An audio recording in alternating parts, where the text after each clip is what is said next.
Well, thanks for joining us today, Local 3's podcast, Breaking Ground, where we discuss all things labor, labor history, politics, and organizing as it relates to Operating Engineers Local 3, which is the largest construction trades local in North America. And I'm so happy to have with us today the Rohnert Park District Rep, Mike Pickens. Mike, how are you? I'm good, Maggie. Thank you for having me.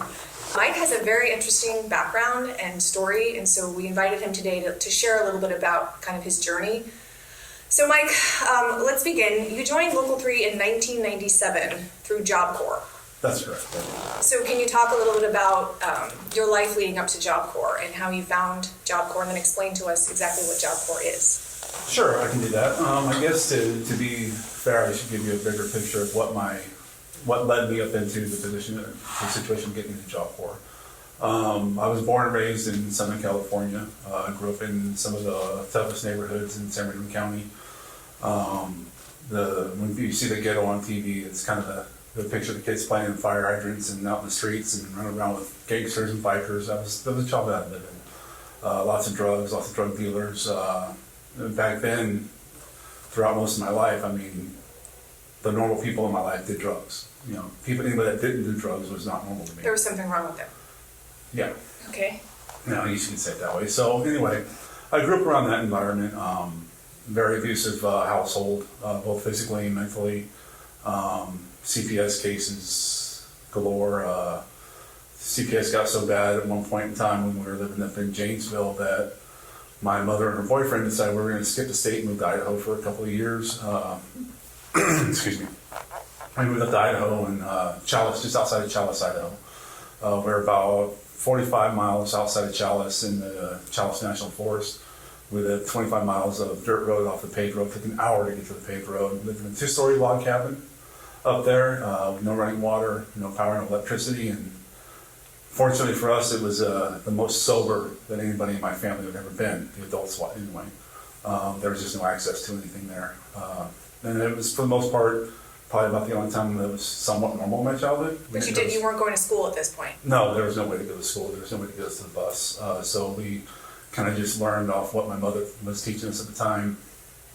And you had 2 siblings? A brother and sister, yeah. And they were younger? Yeah. Okay. Yeah, younger brother, younger sister. But we survived there and lived in that cabin for a winter, which is great. I mean, 20 feet of snow, you know. Kind of a child's paradise. Below You're zero. not going to school, you just get to run around, but how'd you stay warm? Wood burning stoves. Okay. Yeah. We had a generator at the cabin that we would fire up once in a while and listen to the radio programs, you know, with the old Foley work on it. Okay. Yeah. So it was some good times there. But for whatever reason, they ended up getting kicked out of that cabin and we moved into the Challis proper. And of course, when we get around town, There's access. drug addicts will find drugs, and that's what happened. And things went downhill. The abuse started up again regularly, and the fighting. And so at that point in time, the only way my mother, the solution she had available to her was to sign over custody of us to my what come to find out would be my stepfather, but my brother and sister's biological dad. So we moved from Challis, Idaho to Granite Bay before it was Granite Bay. Yeah, so we lived there for a couple of years with him and his wife was very strict. Never had kids of her own because she couldn't. She had a lot of health issues and she was in the military. Her and her mother were very strict individuals. Just the expectation to have kids was unrealistic, especially kids that had the upbringing that we did. Yeah, you were just like running around wild in the hills, and then you went into this military household. Was there for, I would say, about a year, maybe a little less, before she found out I wasn't his biological son. When she found that out, she forced him to get rid of me, told him that he's got to go. So he transferred me to my grandmother, who was living back down south. So they came up, my grandmother and grandfather came up, got me, took me away from my brother and sister, who I'd lived with all my life. So I had a lot of separation anxiety from them, coupled with moving back down to Southern California with my grandparents, who I knew and loved, but never really lived with them. Nice house in Colton at the time where we lived at was a fairly nice neighborhood. A lot of old people have been there for a long time, but I mean, all around us was still Nothing. the ghetto. Oh, the ghetto. Yeah, Okay. it was still ghetto. if you know Colton, California, you know it's a rough neighborhood now. And so I went to school there, started back up in school, was able to skip a grade to catch back up for the time I lost in Idaho. Finished elementary, went to junior high, went through 6th and 7th grade, and in my 7th grade there was a train derailment that they tried to implicate me, myself, my cousin, and a couple of our friends. A train derailment? Yeah, so out behind our house in Colton, there were some businesses, and then there, right behind that was a train track. So it was probably 50 yards from my back fence was a set of train tracks, and they would park their cars there. They'd be full of coal or sheet metal, scrap metal, and they would park them there. And us kids in the neighborhood, all we did was go around there and play around and jump on the train tracks, right? I mean, sure. What kid didn't love train tracks when they were growing up? So we did a lot of that, and one of the cars broke loose, went down the tracks, derailed during the high school lunch hour, and killed some kids. Oh boy. Yeah, so the cops when they interrogated us, they took us without identifying our parents. It was a big story.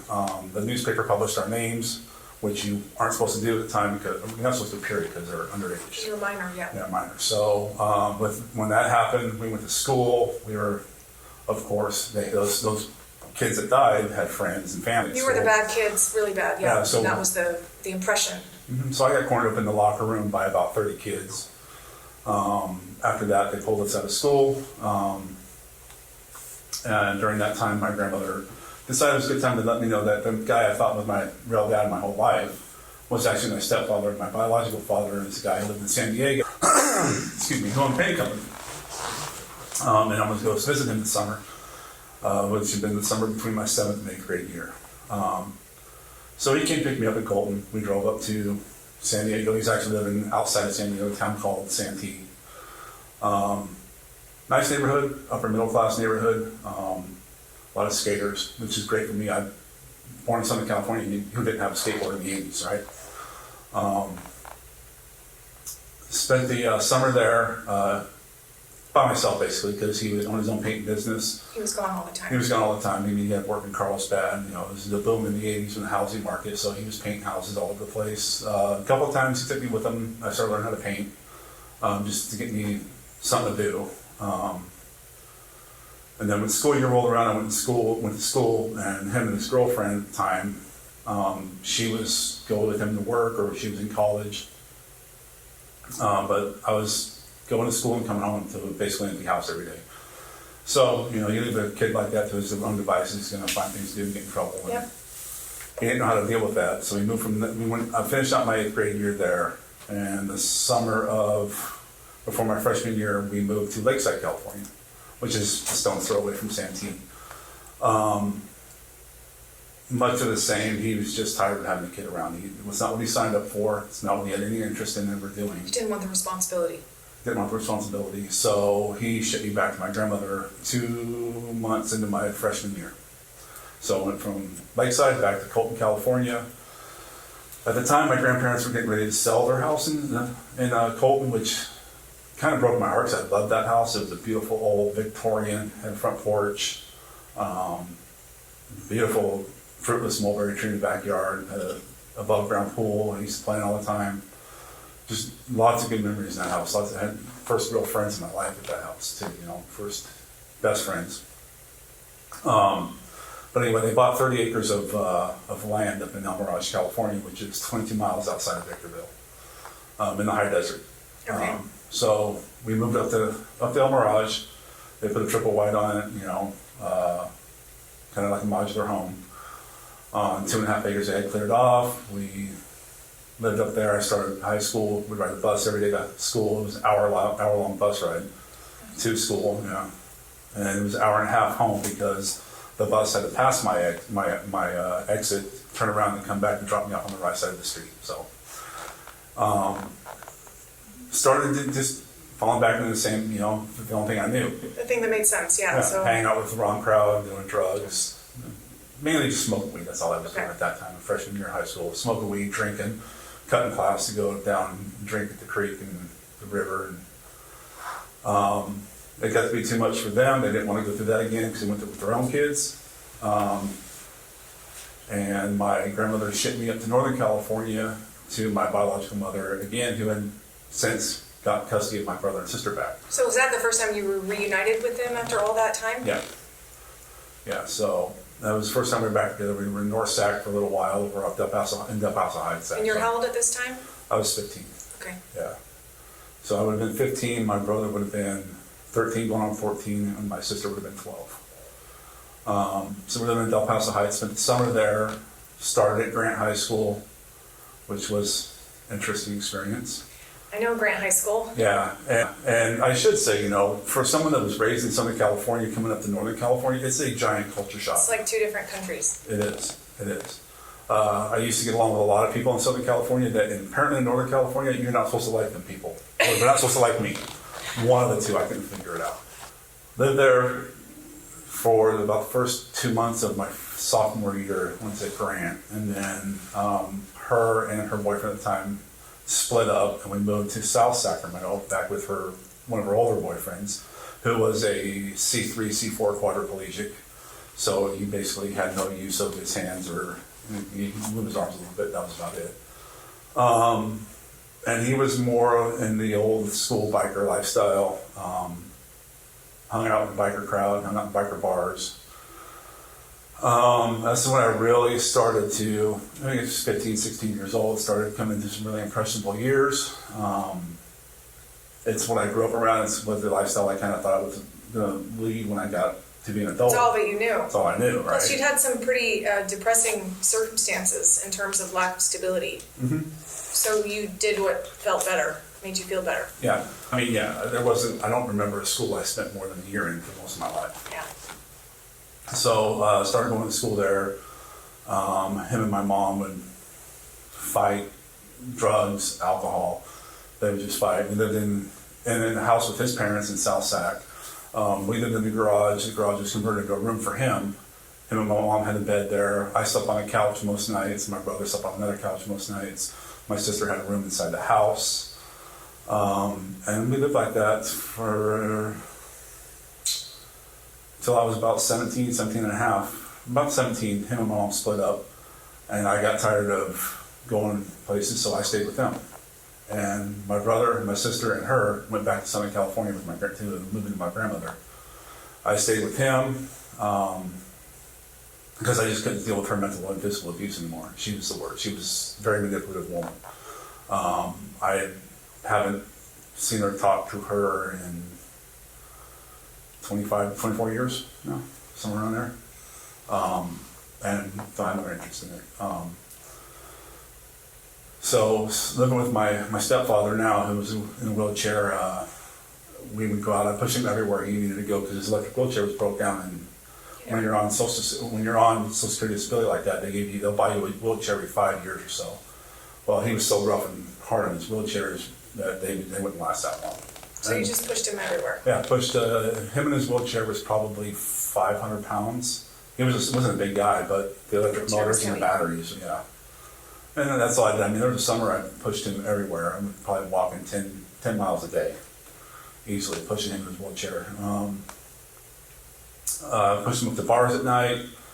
He would hang out in the bars. I'd sit outside, wait for him to get done. I'm talking 2 or 3 o'clock in the morning, push him home. And then I would go to sleep for a few hours, get him to go to school. So I was doing that. It was in continuation school this time, over at William Baylor here in South Sac. And would started getting into seeing the drug deals, watching the drug deals go down. There's a lot of money in that. And seeing how, that's an easy way to make money. It's hell of a lot easier than working, pardon my French, but living that lifestyle was easy. So I started doing meth off and on from the time I was about 16 up until about 22 when I got a job. And you said you smoked weed from how old were you when you started smoking weed? So the earliest recollection I have of actually smoking weed was probably about first grade. Okay. So would sit around with all the bikers and my mother at the time. They thought it was cool just to kind pass of the pipe, get the kid loaded. And, so then you moved up to meth. Yeah. And alcohol. Alcohol was a part of all of this too. I actually didn't even really start drinking. Drinking was just for parties. Okay, so sorry, you're at the meth phase now. Yeah. So you're 17. Yeah, I did my addictions in phases. Okay, that's one way to do it. It is. Okay, so you're 17 and a half. You got into meth, and you're dealing meth too. Yeah. So I guess to to fast forward a little bit, from about 16 till I turned 18, I lived there and I was doing meth off and on. And when I turned 18, a couple of weeks or maybe a month or so from my 18th birthday, my stepfather kicked me out of the house. I was still in school. I was still trying to graduate. So I crashed at a friend's place, started couch hopping there, which, if you're not familiar with the term, couch hopping means Couch hopping. Couch I thought you hopping. said cow chopping. It's couch hopping. Yeah, couch hopping. Okay. Just, All right. you bounce Yeah. around from friend's house to friend's house. Okay. You didn't really have an actual home. No, I was basically living on the streets. Okay. So, but I had a really good friend and his mom that let me crash at their place for quite an extended period of time. If it wasn't for her and him, I probably wouldn't be able to graduate high school. But after that summer, I was still living with them. I would drag him to school with me, so it was kind of a twofer for her. She actually get her son to go to school that way. So we'd go to school, and I ended up graduating high school and just spent my time trying to figure out how I was going to make money. So got hooked up with a buddy of mine who was NorCal Norteño. I had a real good connection with some real good clientele that would get me meth at a really good price. So started selling and doing a lot more meth, and I did that for about 4 years solid. Sold a lot of meth, did a lot of meth. Hit my rock bottom when I became probably my own best customer, so to speak, and just wasn't You were making any using more a lot money. of meth. Yeah. And there's some extenuating circumstances, people. The term snitches get stitches. It does derive from somewhere. And let's just say we had a couple of people that, at the time I had a big clientele that was in South Lake Tahoe. And when Highway 50 burnt down one year and they had to go back through Nevada, this is a good story. One of my clientele got caught in Nevada with a bunch of meth. And Nevada, at that time especially, was a zero tolerance state. I mean, they caught you with anything, you were looking at some serious hard time. So he ratted you out? So he ratted up myself, not myself, but a bunch of people that I was connected to out. And he never stepped foot back in California that I'm aware of ever again, because I never saw him. Did you have to do time for that? We were fortunate enough to shift a few things around where we were smart enough to know. I mean, we were a tight-knit neighborhood. It was a very small neighborhood in South Sac. Everybody knew everybody, and if there was a foreign car in the neighborhood, we typically knew who it was. So you're about 20 now? Yeah, I was about 20, 21. Okay. So yeah, you had said that was your rock bottom because you were smoking more than you were selling. Yeah, I did that, and with having to stop selling because of all the heat that was around one of my customers getting caught, I kind of just lost most of my clientele, and then was just going around chasing the high, as they say. And then I was living at one of my friend's house and kind of hit my rock bottom when I was out there. It was the middle of the night, 3 o'clock in the morning, something like that. And I was going out to crash, and I was just looking at the sky and looking at the tent I was sleeping in, going, there's got to be something more out of life than this. I want more out of life than this. And the next day I went over to my stepfather's house and said, hey, look, we had heard about Job Corps through the grapevine from some friends of ours that said, I should really give it a try. They got a lot of good programs there. It's for underprivileged youth. Yeah. So I told him, I said, look, I want to give Job Corps a try. I just need a place to crash and dry up and clean up for a couple months. And he said, you go to Job Corps and you go into the orientation, I'll put you up. So that's what I did. I went, crashed there for a few days, just to get my head straight, called Job Corps up, made the appointment for the orientation, went up there, checked out at that time they take you around the center, checked it out, liked what I saw when I got to the heavy equipment program. What kid didn't like playing on heavy equipment or with talking toys? And now you said it's a program for underprivileged youth, so do they only accept kids who have fall at or below the poverty line, or how do you qualify? Because we'll have listeners who wonder, well, how do I have access to that? So Job Corps, it's in South Sacramento. It's over off Middleview. They have they take anybody from 18 to 24. And anybody can apply that's between 18 and 24. You don't necessarily have to be underprivileged, because we had a kid in my mechanic class at Job Corps who had probably one of the best upbringings he could have, and had no problem with his childhood, was not underprivileged and not like that. So their main target demographic, and that's who gets in there a lot. There's a lot of underprivileged kids. There were some kids that were referred there by court There were some kids that came in there at the suggestion of a guidance counselor to try to get them off the streets, out away from the gangs, away from the lifestyle. And it's a good program. It's like anything in life. You get what you put out. You get out of it what you put into it. Well, and for whatever reason, this was the right time in your life to have this and to focus on this. And you had some interest or background in mechanic work anyway. So I mean, you can't grow up around bikers and not have a bike in the kitchen at some point. That cliche comes from somewhere, and I've lived it. Okay. I'd always been around. These guys were always mechanically inclined, so I'd be cleaning parts for them or learning how to put things back together. When I lived with my stepfather in South Sac at his parents' house, I rebuilt my first engine when I was 16. Rebuilt an engine. At that time, I could pick an engine block up by myself, so I was always pretty good sized boy. So, how long does it take to go through Job Corps? It depends on the program. Okay. You can spend up to 2 years in Job Corps. At the time I went there. The heavy equipment program is 1,000 hours. And it's free. It's free. It's free upon acceptance. Technically, they pay you to go there, especially if you live there. Okay. If you don't live there, they'll help subsidize your gas too. Wow. So Yeah. you lived there. Yeah, I lived there on Okay. Center. So I made the decision to live on Center for a number of reasons. Obviously. Transportation being one. I didn't want to ride my bicycle. That has been my main mode of transportation throughout most of my teenage Your bike. early adult years. Bicycle. Yeah. Yeah. Okay.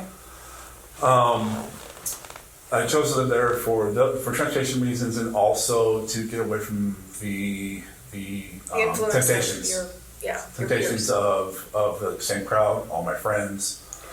It's easy to fall back into that trap. So Job Corps was a good chance of me isolating myself. And when I got into Job Corps, that's what I did. I isolated myself. I did have to go through their Narcotics Anonymous classes because I did test positive for marijuana when I got in there. Mm-hmm. Because that's one thing I didn't quit doing. And Yeah. even if I did, it wouldn't have been clean in time by the time I got accepted in there. And I did learn a little bit from there. I learned more from the counselor about life and things like that, philosophy in life, and than I did about addiction. I kind of knew I already beat my addiction at the time. You kind of beat that yourself on your own, but you probably picked up more skills that like parental advice than you'd ever gotten from anywhere else before. More interacting on people in an acceptable social manner. Okay. You picked up some like social skills. Yeah, some soft skills, as they say. Growing up the lifestyle I did, I mean, there's, I don't have much use for feelings.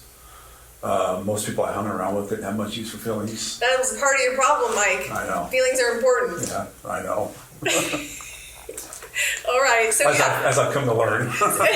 so you got some feeling skills from this counselor, and you successfully went through Job Corps. And then how did you get into the Local 3 apprenticeship program from there? Because a lot of people in Job Corps want to go straight into Local 3. So Job Corps is pretty unique. The operating engineers, the pre-apprenticeship program we have with Job Corps is nationwide, and it's run by the International. And it's been implemented in the Job Corps, I want to say, since the 60s, since Job Corps was established. And the operating engineers, the International has their program there. The cement masons and plasterers have their program. The carpenters have a program there. I think that's all the trades that are represented at Job Corps. So those three main crafts have their own pre-apprenticeship program there. Okay. So, and the agreement that we had with the International when I was at Job Corps was that our students were given direct indenture into the apprenticeship programs for the various locals that. Is it still that way? Giving the work picture, it depends on the work picture a lot, but yeah. Yeah. Do we have jobs to fulfill? If Right. We get that. Okay. Yes. So, and Job Corps changed a lot. It used to be run by the feds. When I was there, it was run by the feds. The feds, ran the whole program. Now they outsource it. So they have a contract that gets bid out every so many years to run Job Corps, which is a shame because now it's turned into, you have this for-profit company and they're running the program to where when you have the feds run it, they actually had people there that really cared about what they do. Yeah. So you're indentured into the apprenticeship program. Yep. So they As an indenture us HDR. as an HDR as a mechanic. Okay.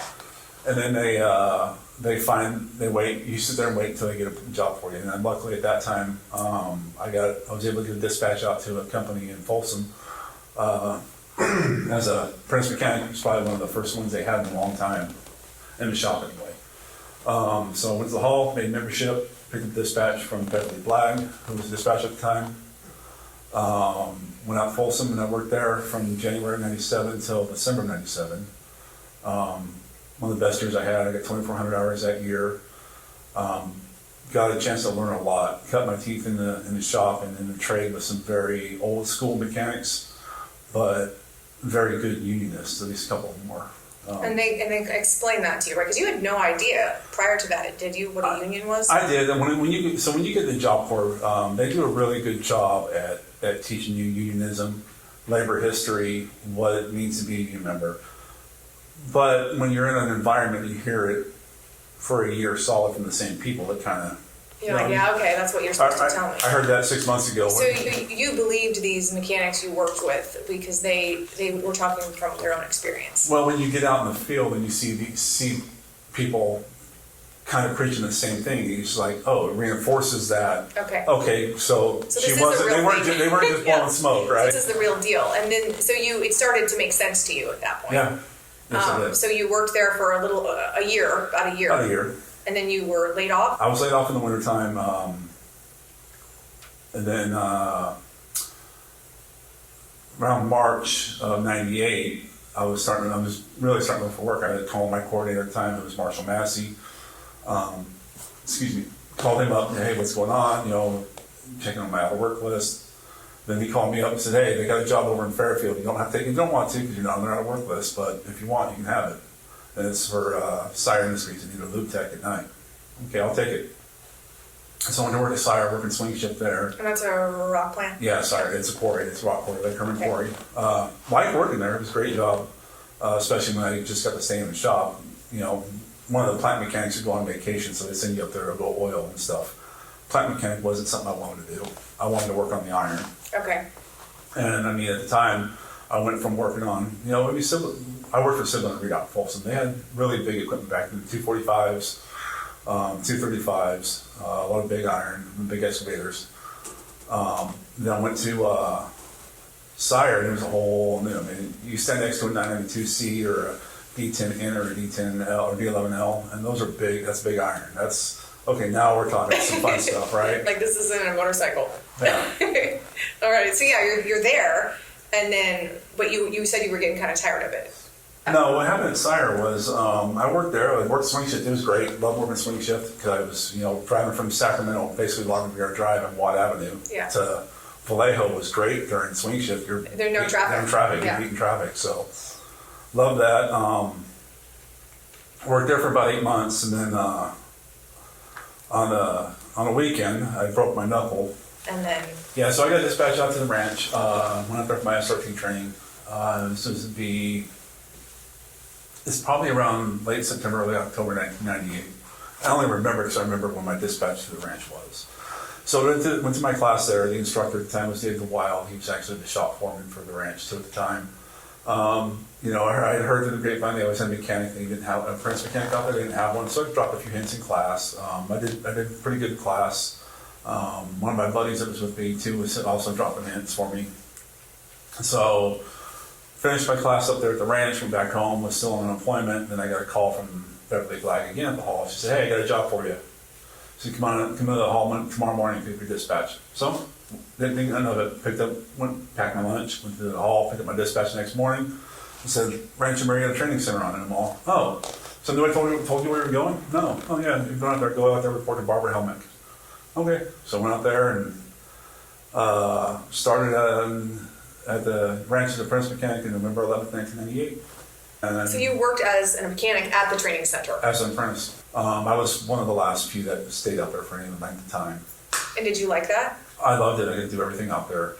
It was that time that, a lot of shops for our contractors will farm out a lot of the work. They'll farm out like an engine rebuild or a transmission rebuild to the dealer because the dealer sends it back with a warranty on it, right? Yeah. Hey, I can get a warranty.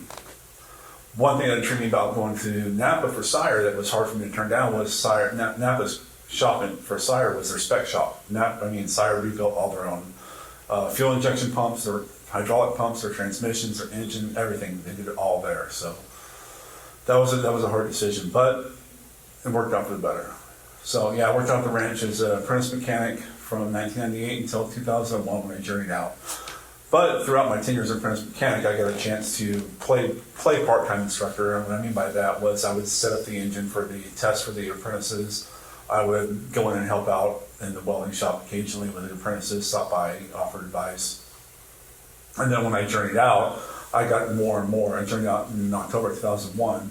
I got more and more into that role of helping out with the apprentices and the POPs. When they would come through the class there, they would always spend their last week with me and the other journeymen out in the field learning how to do lubricant fuel services. We'd give them tests on it. So we were actually giving them their field tests on it.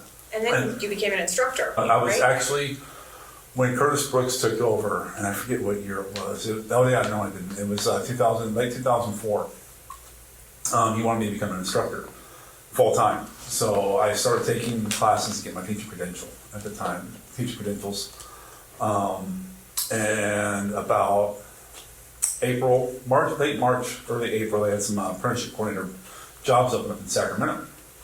The two apprenticeship coordinators at the time switched to be business agents. So they had two openings. Curtis came to me and said, "Hey, would you like to be an apprenticeship coordinator?" I thought about it. I said, "All right, I want to know more about it." And I knew a lot about it because working at the ranch and being an apprentice, I just need to know more what they do. Mm-hmm. And he explained it to me, and I was all, you know what, that's something I think I want to try doing. So in May 2005, I became apprenticeship coordinator in Sacramento. And you were probably very good at that just because you could talk to these younger people and they came from all different backgrounds, having all different stories, and you were probably able to connect with some of those that maybe not everybody could have connected with. Yeah, so it made it, I was 32 at the time when I became a coordinator, so I was still pretty young for the industry, especially for someone being in that position. Yeah. And I found that, one, it helped me relate to them, and two, given my background and what I've been through in my life, it made it real easy to talk to some of the kids that had similar backgrounds or had some of the similar struggles in life. So yeah, I loved being a coordinator. It was great working with the apprentices and the young kids. So 2005, 2006, I was in Sacramento, and then 2006, the apprenticeship coordinator in Stockton retired. So Curtis said, "You want to go to Stockton and take care of that district?" Well, sure. So went down to Stockton, and I stayed there until 2008 when I became a business agent. So that's kind of a big shift to go from apprenticeship coordinator to a business agent. So was that an easy or difficult transition for you? For me, it was pretty easy because I'd already had an idea in my mind. I was going to go that route anyway. So why did you have that idea? Because it's interesting see to go how I can put this from being a mechanic to, that's a lot of different, you were interested in mechanics, being a mechanic, and then you taught that, and then you coordinated the apprentices, and then you became an agent. So it's, it's kind of coming full circle. Sure. So given the pathway forward in the current position I was in, there was a lot of upward mobility. So I knew that there was a greater chance for upward mobility in me being a business agent. I see. So, there was more opportunity. Right. And it always intrigued me anyway. I spent a lot of time reading the master agreement before I ever became a business agent. I knew the book backwards and forwards almost before I became an agent. Chris Morgan was the district rep at the time. And when he moved left to the training center, Nate Tucker took over as DR. When Nate took over as DR, I became a business agent under Nate. But throughout my apprenticeship time there in Stockton, I'd go and conduct pre-jobs, market meetings, and for the business agent because he couldn't make it, so I just went there and did it for him. So you were already very active in the union and understanding the way that things worked. Yeah. Obviously, if you're understanding your master agreement at that time. Right. So you transitioned into being a business agent, and you did that for how many years? So I worked as a business agent for about 2 years. And then they grabbed you as an organizer? And then, I came back in as an organizer. And you liked that? I like being an organizer. It's a lot of fun. It's a completely different challenge, and it is a very, very thankless position. Fortunately for me, when Bruce Knoll, who was the director of organizing at the time, brought me on as an organizer, he didn't bring me on necessarily to organize companies because I'm probably the last person you want to see walk through the door of your business. you had polished all those feeling skills by this time. No, I was still very rough diamond this time. Okay. If you ask Bruce, he probably wore out a lifetime worth of grinding wheels trying to knock off the rough edges. But what he hired me for was more of my labor compliance background. I had taken a liking to labor compliance. Which is interesting because, for some people it doesn't sound like it would be very exciting. Yeah, for me, I don't know why, for whatever reason, I really enjoy it. I think it's more of the finding an angle to attack a contractor who has told us to go pound sand for years and years and years. Well, it's an intellectual way of keeping them honest. Yeah. Prevailing wage law, public works law, filing coverage determinations, and you get excited about all filing that. Complaints, yeah, I do, and legislation too. I mean, running stuff to strengthen our industry, working on things, fixing past bad decisions from a Republican regime when we had very unfavorable people at the DIR. Always is intriguing to me. It's fun. It's exciting. So you were in organizing. And then the district rep position opened up in Rohnert Park. Yeah, so I was an organizer from 2011 to 2018. So that's a long 7 time. years. Yeah. So was that a challenge to make that leap? It would be if it wasn't for some of the people I worked for. Working for Nate Tucker, Nate did a great job at training his staff and letting him know the ins and outs of his position, making sure that people underneath him were able to succeed him or succeed others. You know, I will say that. And Bruce as well. Bruce is very strategic and a very forward-thinking individual, and his ability to find the diamond in the rough and bring it out and kind of polish up the rough edges on it and get them to see where their errors are. And don't get me wrong, if he knows you're wrong, he'll let you know. And you got your heels dug in, he'll let you go right at it. Go ahead, cowboy, and he'll let you beat your head on that wall until you come back and say, "Yeah, you know what? I'm tired of doing that." All right, well, that's one way to teach someone. Yeah, no, it's good. Some of us learn better that way. But if it wasn't for a couple of individuals like that I learned under, it would have been a lot harder transition.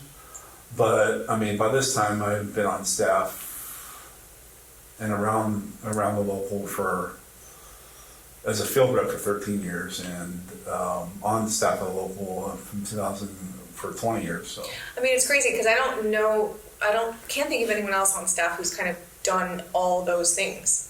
And now I don't know anybody. And now you're district rep in Rohnert Park. And what counties does Rohnert Park cover?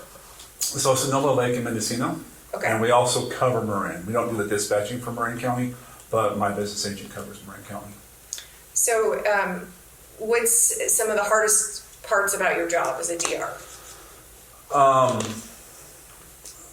hardest parts about the job right now are dealing with some of the ancillary things we have with building trades and the central labor councils, and trying to be a part of that. Even though, especially with some of the other folks, especially in the North Bay, it's pretty progressive up there. A lot of the very environmentally friendly people up there. We're trying to toe that line, get our needs met, but still work with them to get correct our basic needs met. So those are the biggest challenges I have, really. So it's political. It's political. Yeah, absolutely. And when you don't align on candidates with each other, it can be pretty ugly at times. Infighting. Yeah. And that's fascinating. When you were 21 at your lowest point, could you ever have imagined that you would care about politics? No, I actually make the joke, if the 20-year-old me could see me right now, I'd probably beat my own butt. Well, it's really quite incredible. Looking back on this experience, what is one of the main things that helped you get through that? It was probably some people in your life, maybe some of those mechanics early on in that job. Yeah, I think when somebody has been through some of the stuff I've been through, or you just become more of a survivor, and you kind of get into the mindset that, okay, well, you can knock me down today, but you can't keep me down. One of the hardest things I ever did in my professional career was was going to my boss's office and telling him I needed to go to rehab because of alcoholism. That was tough. That was a tough conversation to have for me. It was easier telling my family at the time than it was walking professionally because, I mean, it probably cost me a marriage. It probably cost me a few friendships, and definitely probably some career advancement opportunities, just because of my mindset at the time. You must have been in a pretty low place to choose to do that. Very low. But that took a lot of courage. Yeah. So, but he was very helpful with that, very understanding.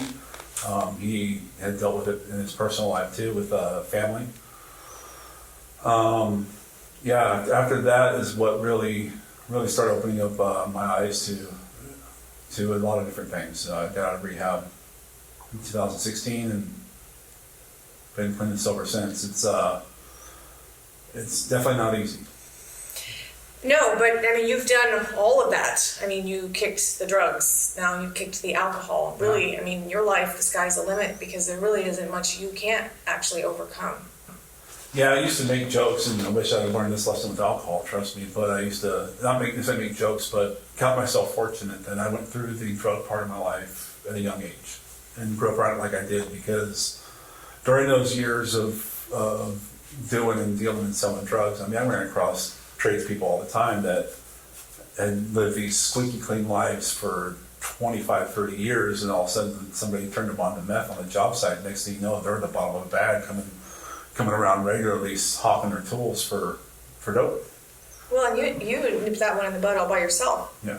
Was alcohol harder? Alcohol was a lot harder. It was my decision ultimately to go.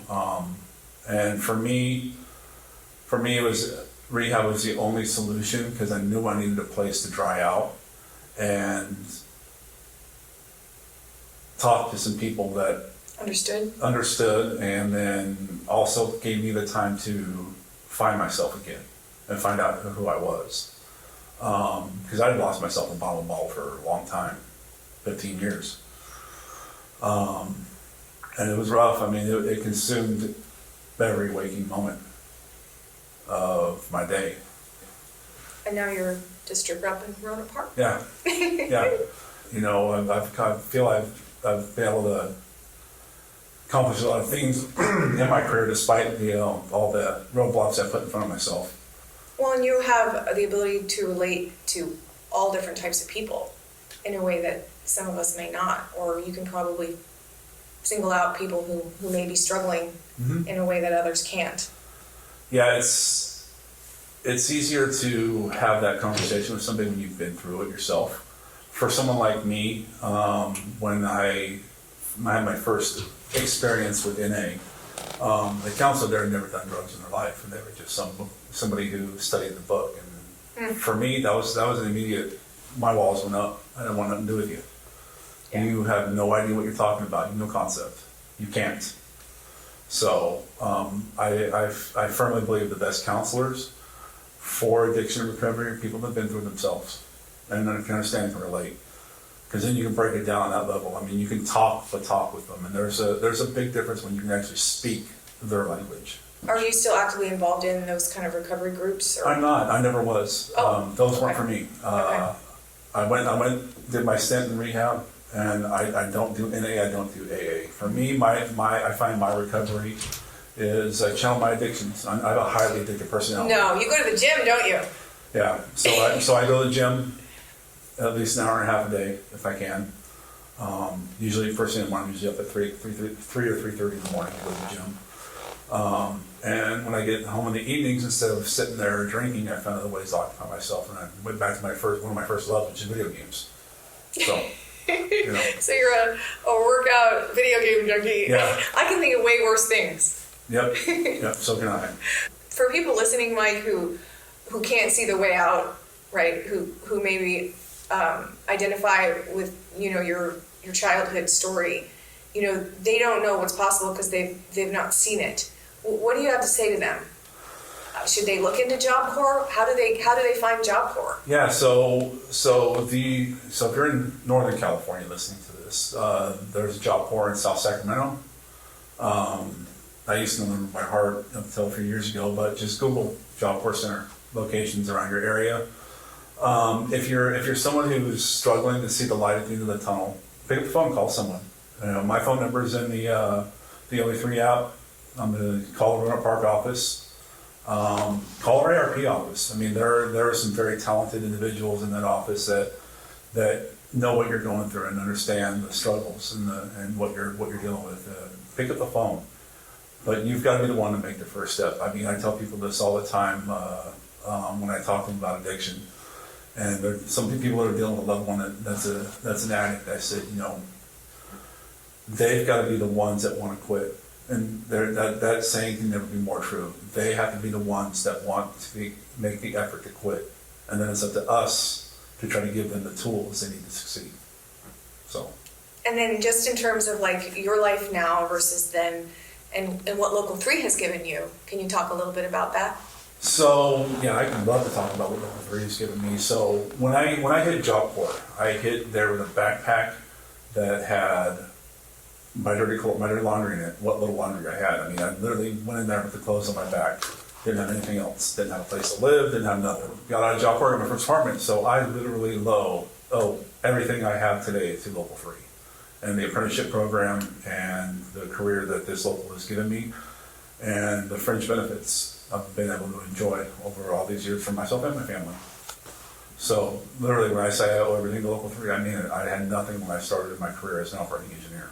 And now you own a house and a gym membership and video games. And lots of Funko Pops. What is this? Funko Pops. What is a Funko Pop? They're collectibles. Okay. So they got Nightmare Before Christmas, which I have a lot of. They've got anime ones, which I have a lot of. I'm sorry, Mike Pickens likes Funko Pops. Yeah. Yep. Oh, I have Build-A-Bears too. Okay, see, that's the feelings part. Yeah, see, I'm learning. Well, Mike, I didn't really know you that well prior to this podcast, but I kind of knew a little bit about you, but I knew that you had a story that was worth sharing, and I think that this will help a lot of people who may think they have no choices. I mean, you're just like the perfect example of somebody who got out of that, and you seem, very happy, and you have purpose, and you have gratitude, and most of us wouldn't have any clue like what you've been through. Yeah, That you're proud. I am. I'm very fortunate. I count myself very fortunate, and I appreciate the opportunity to share my story. There was a long time in my life where I was hesitant about who I talked to about my past because for fear of being judged or singled out or excluded.